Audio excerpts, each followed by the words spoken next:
Handling legal matters is stressful. So, let the law offices of Frank Bruno Jr. provide you with the insightful counsel you deserve. The law offices of Frank Bruno Jr. has successfully handled thousands of cases for 25 plus years. They focus on elder law and estate planning, but are equipped to navigate you through all stages of family law and divorce to real estate law and probate. The law offices of Frank Bruno. Call 718-418-5000 or visit them at frankbrunolaw.com. That's frankbrunolaw.com. Frank Bruno.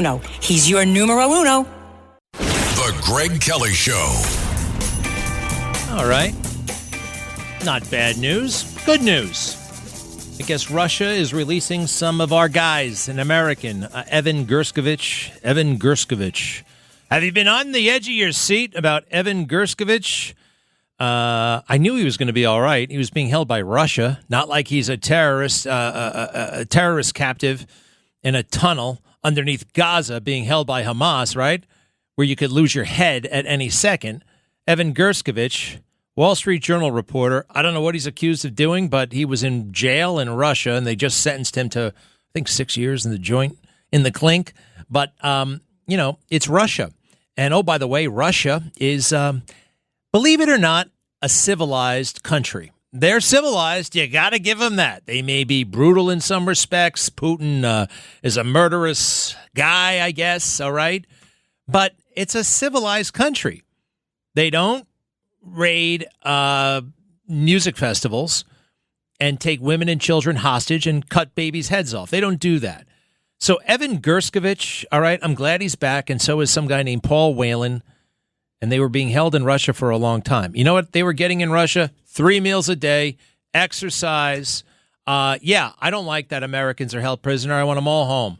But that's, so it's okay. It's good. Good. Just like Brittany Griner, right? Remember the one who with the basketball player of unknown gender when she was released? That's great, too. Wish she didn't bring the weed there, but I'm glad. I was advocating for that. But they were all going to be okay.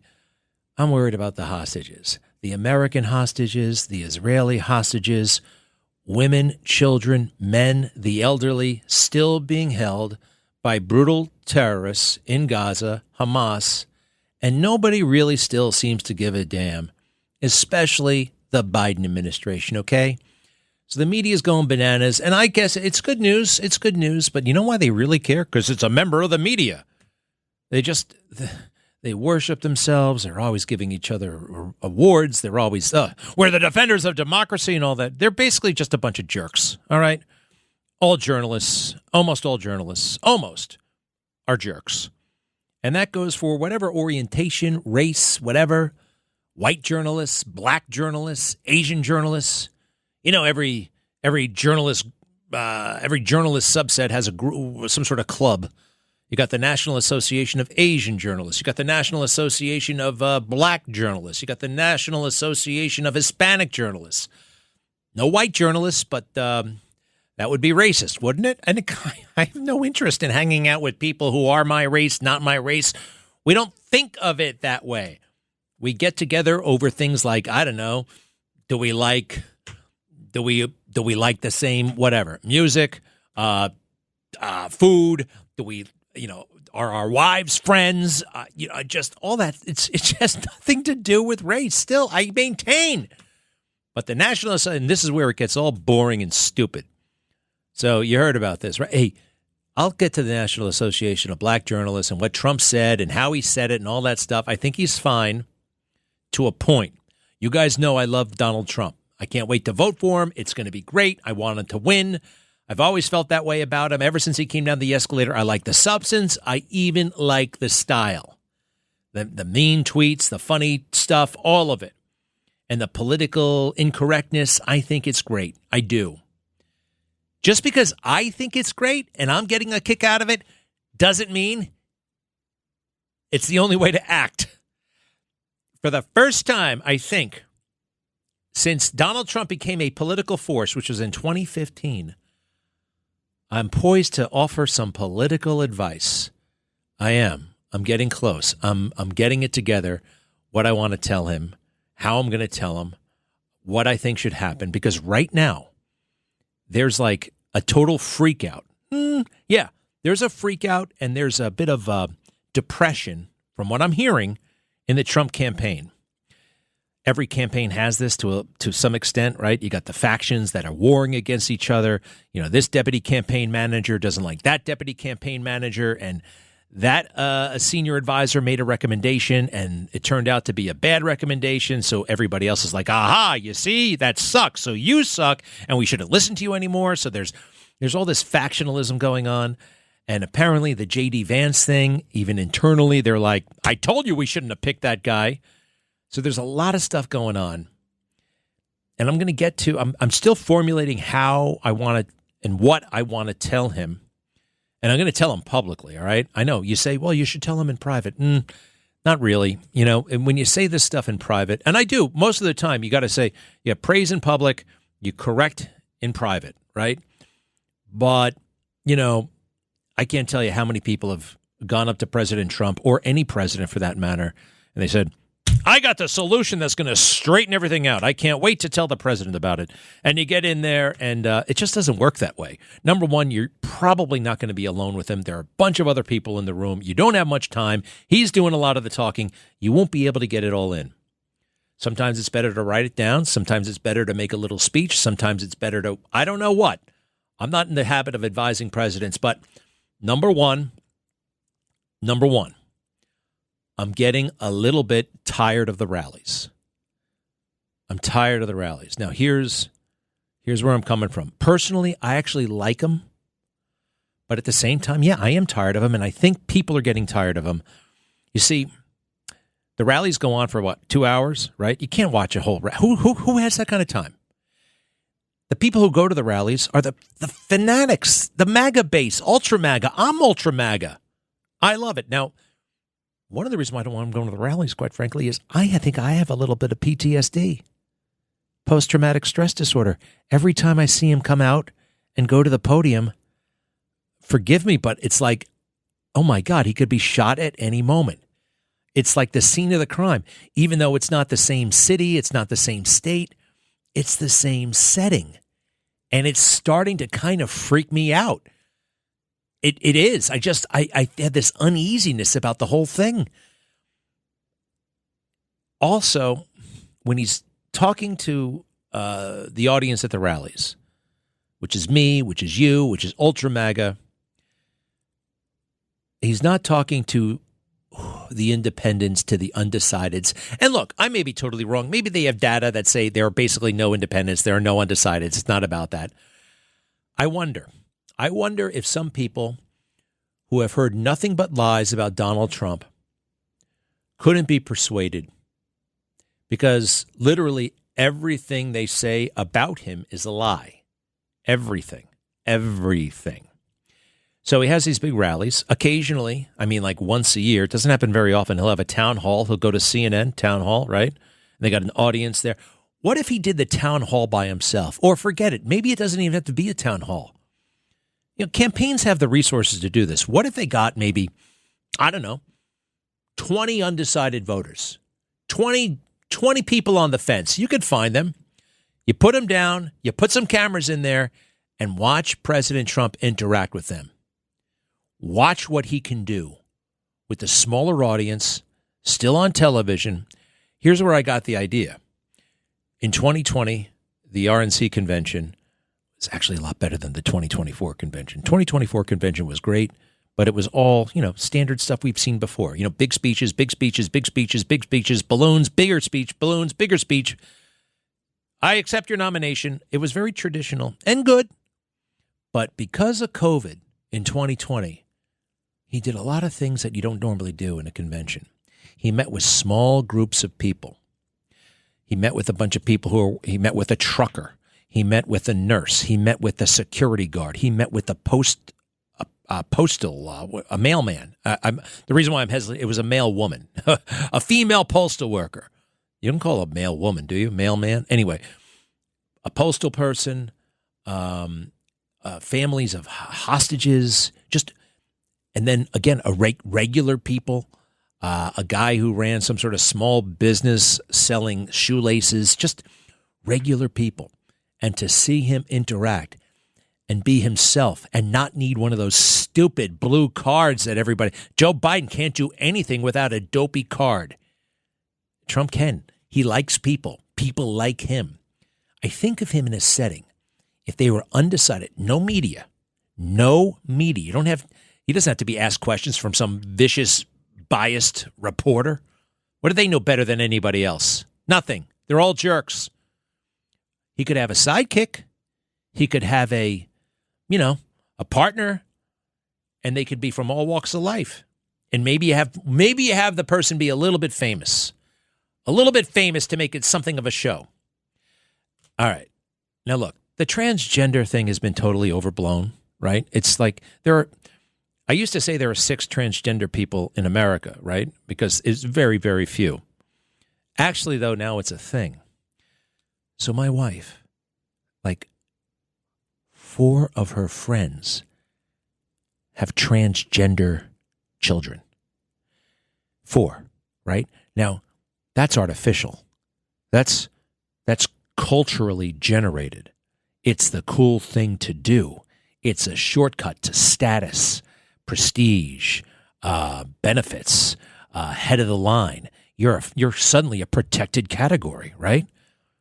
Anyway, it's not a fringe issue anymore. It's a mainstream thing. They're trying to make kids do this. Drag time story hour for children. I don't think most, like our friend up there in Connecticut, Christine, right? Is that her name? Christine? She doesn't believe that. She happens to be transgender. She doesn't want kids to go through this stuff. And Donald Trump doesn't either.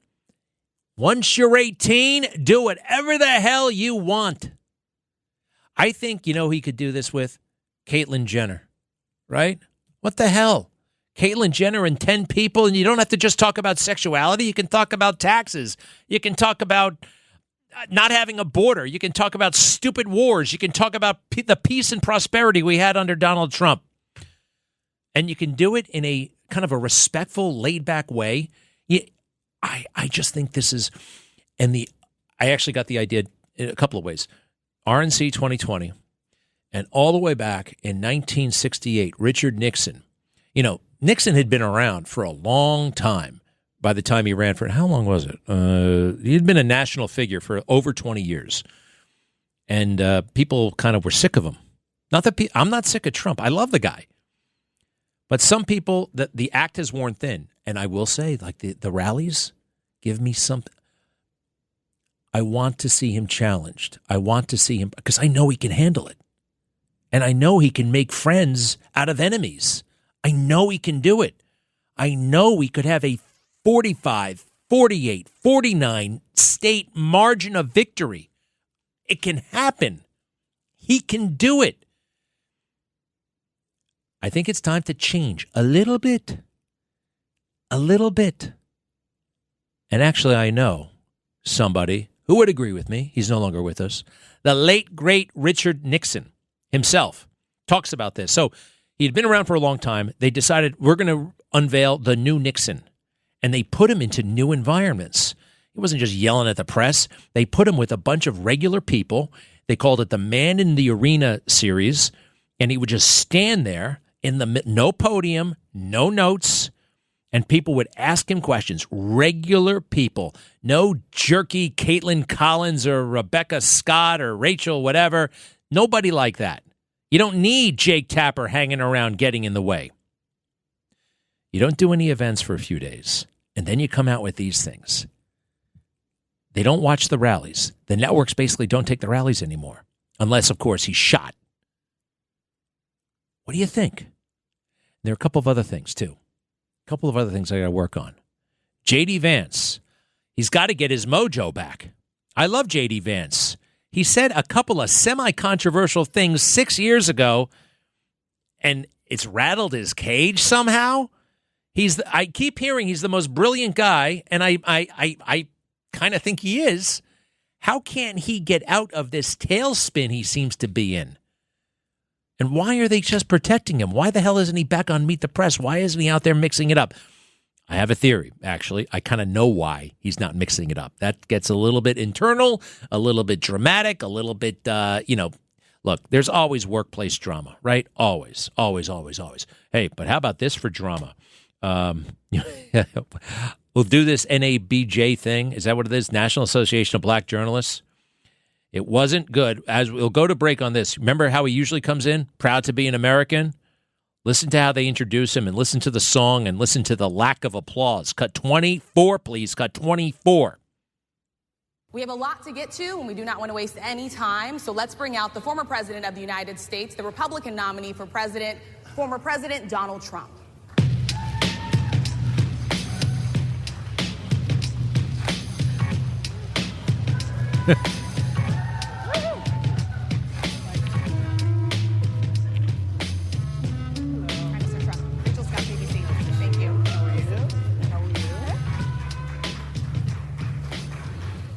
Did you hear that one guy in the back going like this?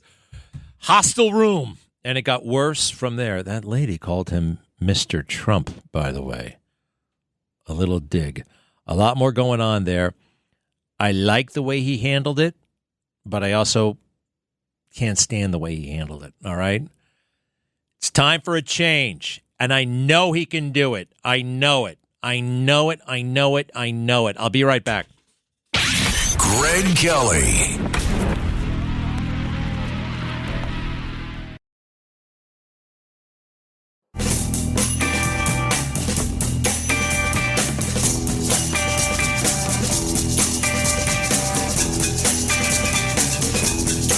This is the Greg Kelly Show.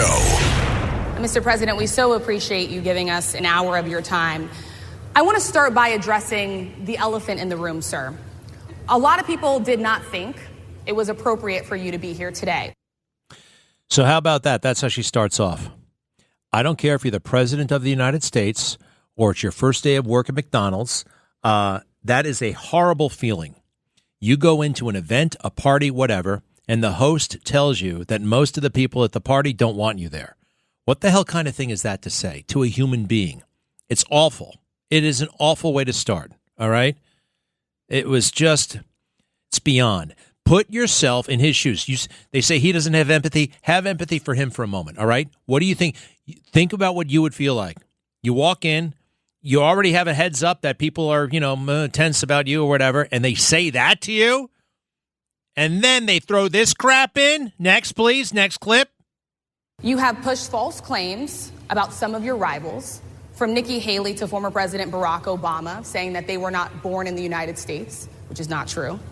You have told 4 congresswomen of color who were American citizens to go back to where they came from. You have used words like animal and rabid to describe black district attorneys. You've attacked black journalists, calling them a loser, saying the questions that they ask are, quote, stupid and racist. You've had dinner with a white supremacist at your Mar-a-Lago resort. So my question, sir. My question? So that's a statement. And now the question. Now, those are all hot-button controversial issues. Some of them are 15 years old. 15 years old, right? That kind of summary, all the prosecutors, all the journalists, putting that in one damn pile and throwing it at him, he does hit back more when I come back.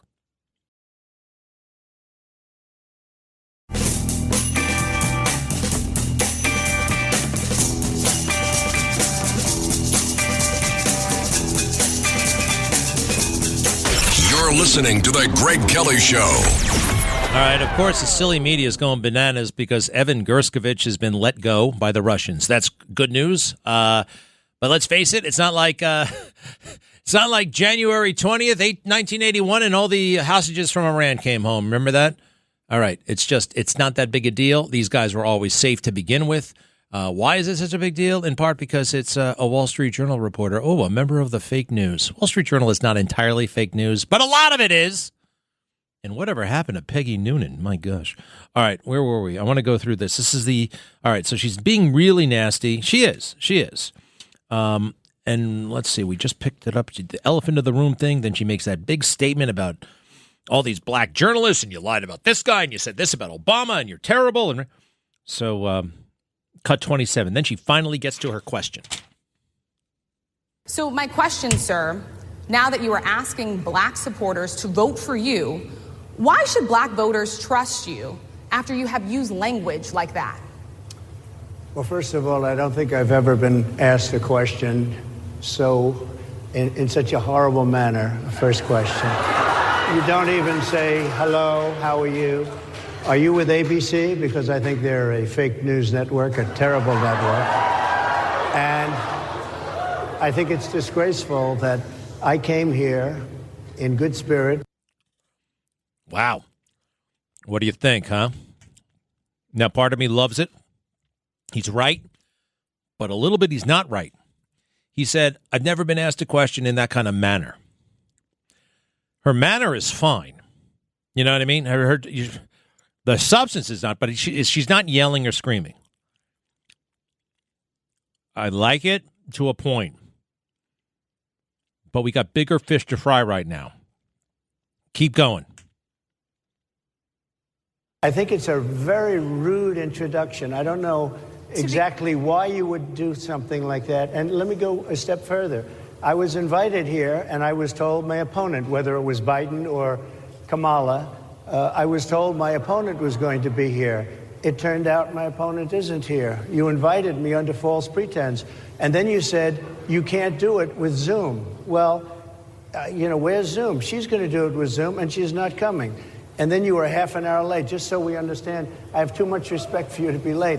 They couldn't get their equipment working or something was wrong. Mr. President, I would love if you can answer the question on your rhetoric and why you believe that black voters should trust you with another 4 years. I have been the best president for the black population since Abraham Lincoln. That's my answer. Better than President Johnson, who signed the Voting Rights Act? And for you to start off a question and answer period, especially when you're 35 minutes late because you couldn't get your equipment to work, in such a hostile manner, I think it's a disgrace. Wow. Okay. He's not wrong. But there's a big but I'm getting to. Go to the next part of this. Do you believe that Vice President Kamala Harris is only on the ticket because she is a black woman? Well, I can say no. I think it's maybe a little bit different. So I've known her a long time indirectly, not directly very much. And she was always of Indian heritage, and she was only promoting Indian heritage. I didn't know she was black until a number of years ago when she happened to turn black, and now she wants to be known as black. So I don't know, is she Indian or is she black? She is always identified as a black woman. She went to a historically black college. I respect either one, but she obviously doesn't, because she was Indian all the way, and then all of a sudden she made a turn, and she became a black person. Just to be clear, sir, do you believe that she is... I think somebody should look into that. Is she Indian or is she black? Okay. Now, as usual, Trump is on to something, all right? She has played all kinds of games with her ethnicity, all right? She has. You're allowed to, I guess. I mean, it's a free country. You can say whatever the hell you want. You can try to be all things to all people. Have you ever heard a politician try to do that? Of course, that's what they do, politicians. All things to all people. And when you are, anyway. So, actually, I want to just jump to something else. So CNN did a whole big thing on her race situation. Actually, before I do that, let me show you the stuff that I found. So that's what everyone's going, how dare he question her racial identity? Well, people have questioned her racial identity before. And she has given weird, vague non-answers, actually. Or answers, however you look at it. But listen to this. Cut 33. They ask her. It's hard to hear, but this is 2019. She's running for president. Hey, what's the deal? Are you Indian American or African American? What do you call yourself? Cut 33. African American woman, but you're also Indian American, and I'm just curious. Indeed. What's the best? How do you describe yourself? Did you read my book? How do I describe myself? I describe myself as a proud American. Okay. Why did she laugh hysterically first? Because she's nervous about this stuff, and she's thinking, oh, boy, I just told the Indian group I'm Indian American, and I tell the black people I'm African American. Oh, boy, and everybody's watching me right now. How do I play this in this moment? That's what I think is happening. Let's see here. Political commentators, NABJ. Okay. Here is Kamala Harris over the years. People celebrating her Indian heritage. Cut 30. And certainly you could become the first Indian senator in U.S. history, which would be quite an accomplishment. Not good. So what we're going to cook today is an Indian recipe. Yes. Because you are Indian. Yes. Okay, and I don't know that everybody knows that. But I find that wherever I go and I see Indian people at the supermarket, on the street, everyone's like, you know Kamala Harris is Indian, right? It's like our thing we're so excited about to have you running for president. Yeah.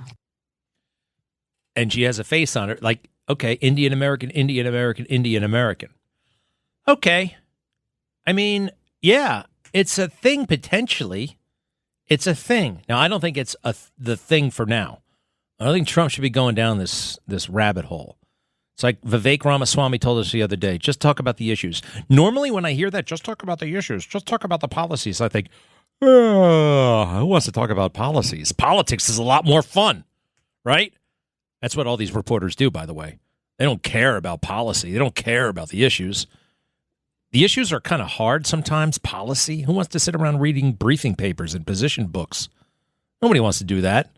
It's rather say, oh, you just lost this endorsement and somebody said this about you. Is this really nasty? What do you think about that? Just the high school nonsense back and forth. That's what most political journalism is. This is an exception. In this moment, the policies, the issues at stake are actually hugely important and incredibly, in a way, exciting. Like, we need a border or else we're going to lose the country. That's important. And you know what? It's interesting. It's not like some position paper on, right? Now, I just found this other report that I haven't heard. This is CNN a couple of years ago about, okay, the Indian American, African American. Is it a conundrum? I don't think it's a conundrum, but it's something. What did CNN do on this thing? Go ahead. My mother, who raised me and my sister, was a proud woman. She was a brown woman. She was a woman with a heavy accent.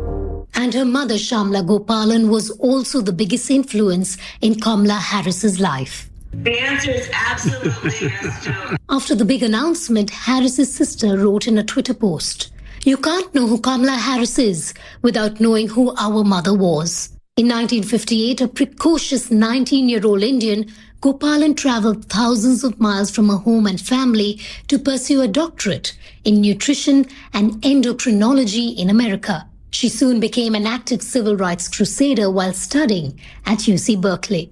But once she went there, she almost felt free. And she took part in politics. She used to bring a whole series of literature, leftist literature from Karl Popper's, he was a great philosopher. In her book, Harris says... Hey, stop for a second. I didn't hear one word. I couldn't understand that guy. No offense, I just couldn't understand him. And who is it? Anyway, keep going. "There is no title or honor on earth I'll treasure more than to say I am Shamla Gopalan Harris's daughter." Harris's visits to India with her mother kept her connected to her roots. Her grandfather, who had strong views on humanitarian issues, worked closely with officials to reallocate refugees. Their conversations had a strong influence on her. Those walks along the beach in India really planted something in my mind and created a commitment in me before I even realized it. That has led me to where I am today. Harris's maternal uncle, Gopalan Balachandran, who lives in Delhi, tells us how the senator turns to her amma, which means mother in Tamil, for guidance even after her death. I don't have to tell her, make your mother proud. Stop for a second. Hey, by the way, this is all great. I don't have an issue with any of this stuff. The question is, do you identify with this culture or African American? It's not a biracial. This is fine. It's not too exotic. It's not too other or whatever they're trying to say Trump is implying. He's not. Keep going. She said, what are you telling me? Everything that I do, I ask myself, would Amma approve of this? Kamla in Hindi means lotus flower and is an important symbol in Indian culture, rooted deep in the bottom of the river. Very similar to Harris's Indian identity, which she wears on her sleeve. Is that it? There's no doubt that the primary source of learning for Senator Harris was from her mother's experiences and the conversations that she had with her maternal grandfather when she visited India, which was very often accompanying her mother, or when the grandparents would visit them in America. Back to you, Rosemary. Okay, that's fine. But it does suggest, Indian American. And it also kind of tells me why she gets freaked out about the African-American thing, or did over the years, because she recognizes the political, possibly the advantageousness, the advantage of being African-American over Indian-American or vice versa. I don't know. I don't really care. But it seems to be a bit of a thing. You know, Barack Obama wrote 3 books, actually 5 books now about himself. And in 3 of those books, he talks about it openly. He can't figure out what he is, and neither can anybody around him. Some black people think he's too white. You know what I mean? Some other people think he's too black. They can't figure him out. And he can't figure himself out for the freaking entire book, Dreams from My Fathers. Talk about a morose, too much inward thinking, too much navel-gazing type of guy. So, all right, all this is true about Kamala, and it is. There's a root, like, what is she? It's okay, but it's not worth it. It's not worth it. We got too many freaking things going on right now. I think this is the playing field they want Trump on. Let me see here. We did the, what else happened to that dumb thing? Cut 31. In this moment where we are, why come here? What is your message today? My message is to stop people from invading our country that are taking, frankly, a lot of problems with it. But one of the big problems, and a lot of the journalists in this room I know and I have great respect for, a lot of the journalists in this room are black. I will tell you that coming from the border are millions and millions of people that happen to be taking black jobs. You had the best. What exactly is a black job, sir? A black job is anybody that has a job. That's what it is. Anybody that has a job. All right. And Mr. President, they're taking the employment away from black people. They're coming in, they're invading. It's an invasion of millions of people, probably 15, 16, 17 million people. First group of people, the black population, is affected most by that. And Kamala is allowing it to happen. She's the border czar. She's the worst border czar in the history of the world. There's never been a border czar like this. So, yeah. Now, I understand people get freaked out. Oh, my God, he said black jobs. What do you mean by that, sir? Well, he's talking about certain jobs, all right, that are perhaps lower income, all right? Look, there's statistics backing it up, all right? You can look at who's making what. Obviously, there are massive exceptions, and it's never justification to prejudge anybody that you meet, encounter, want to hire, that kind of thing. But, yeah, these things are actually happening, folks. This is the real world. And I know around CNN and liberals, high-end liberals, be they white, be they black, you can only talk about race in their way, in their manner. Right? So most people don't even want to talk about it because they're afraid of saying the wrong thing. And when you don't talk about race all that much, you will possibly make a mistake. Or if you don't care about race that much, you will possibly make a mistake. Not say it so perfectly. That's the way they shut down the whole dumb conversation, and they dictate the conversation to everybody else, how it's supposed to be conducted, and then what is said. It's a form of mind control. Trump is not wrong here, folks, but it's a battle I don't think he should even be fighting in the first place, at least not on that stage, okay?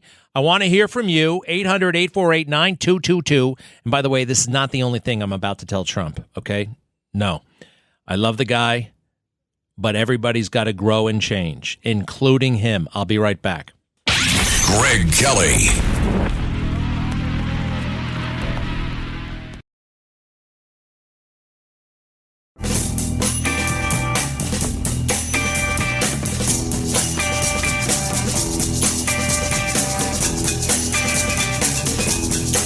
You're listening to The Greg Kelly Show.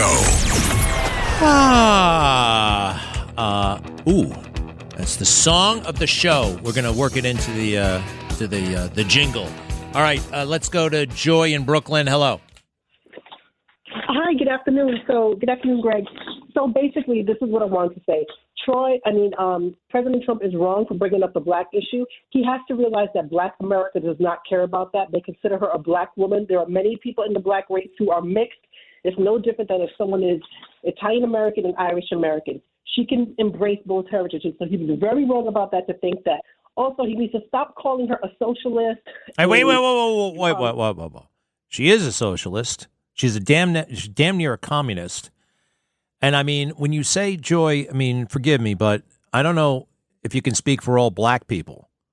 I mean, black people, I understand, but I looked at Obama's books. I told you how he struggled with it. And sometimes sometimes Obama would play up being black for certain audiences and play up being not black for other audiences. He did it. I saw it myself. You saw it too.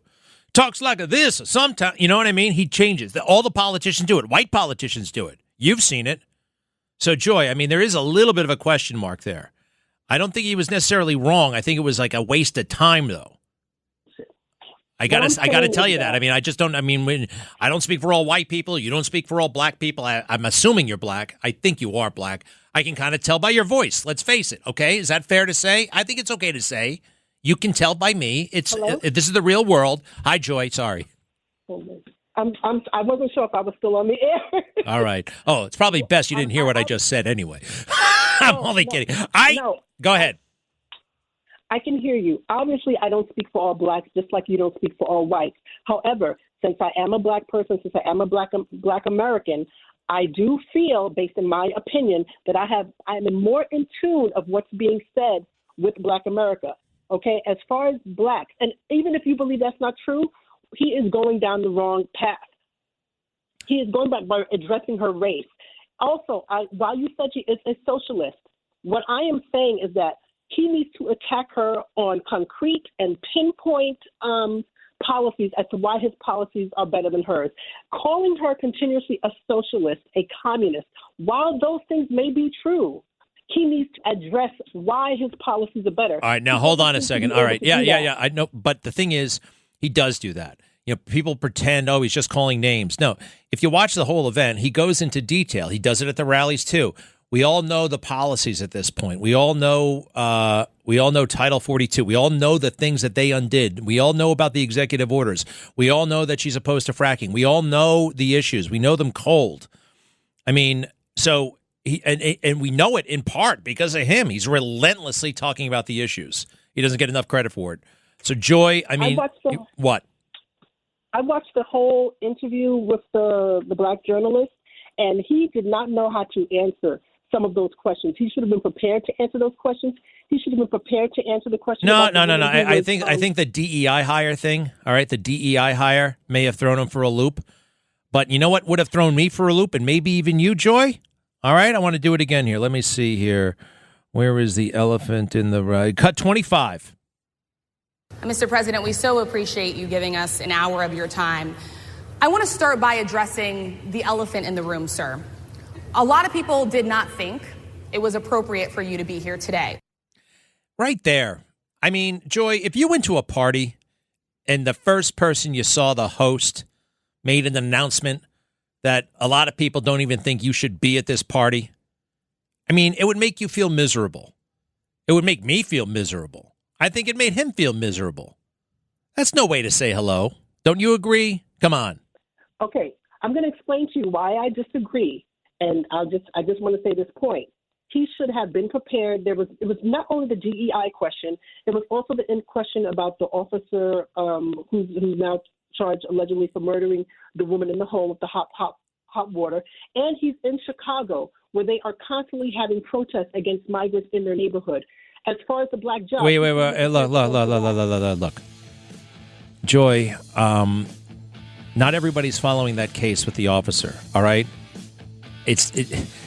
Black lives seem to only matter when a white cop kills a black person. Have you ever noticed that trend, right?